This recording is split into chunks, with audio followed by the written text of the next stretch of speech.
नमस्ते मित्रांनो. मोदीजींनी सोने कमी खरेदी करायला सांगितले किंवा करू नका असं सांगितलं. मग आता तुमचा प्रश्न असेल की मी आता पैसे कुठे टाकायचे, तर नक्कीच आपण यावर विचार करू शकतो. जर तुम्हाला पैसे गुंतवणूक करायची आहे तर तुमचा कार्यकाळ जर 6 महिन्याच्या आत असेल तर तुम्ही लिक्विड फंडामध्ये गुंतवणूक करा. तिथं तुम्हाला 4 ते 6% रिटर्न मिळतील, पण ते सिक्युअर असतील, कारण ते गव्हर्नमेंट बॉन्ड आणि ट्रेझरी बॉन्डमध्ये पैसे इन्व्हेस्ट करतील. जर तुमचा 6 महिन्यापासून 3 वर्षापर्यंतचा कालावधी असेल तर मी सजेस्ट करेल की शेअर मार्केटमध्ये अजिबात जायचं नाही.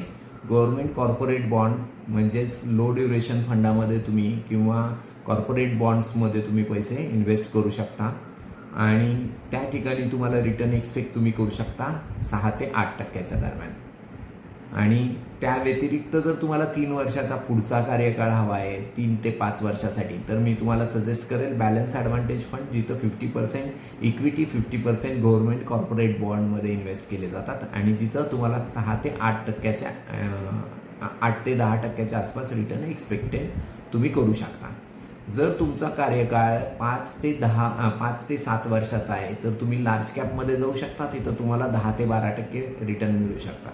जर तुमचा कार्यकाळ 7 वर्षापेक्षा पुढचा कार्यकाळ आहे जो 10 वर्षापर्यंत आहे, तर तिथं तुम्ही फ्लेक्सी कॅपमध्ये जाऊ शकता, तिथं तुम्हाला 12 ते 14% रिटर्न एक्सपेक्ट करता येऊ शकतात. त्याचबरोबर जर तुम्ही त्याच्या पुढं गेला की तुमचा 10 वर्षाच्या पुढचा कार्यकाळ आहे, तर आत्तापर्यंतच्या हिस्ट्रीनुसार स्मॉल कॅपमध्ये तुम्ही टाकू शकता आणि स्मॉल कॅप तुम्हाला 12 ते 16% आसपास रिटर्न देऊ शकतो. ह्या सगळ्या ज्या गोष्टी आहेत तर त्या गोष्टींच्या रिलेटेड हे जे तुम्हाला आहे ते मूव्ह करताना लक्षात ठेवलं पाहिजे की सेबीच्या गाईडलाईननुसार 13%पेक्षा जास्त रिटर्न हे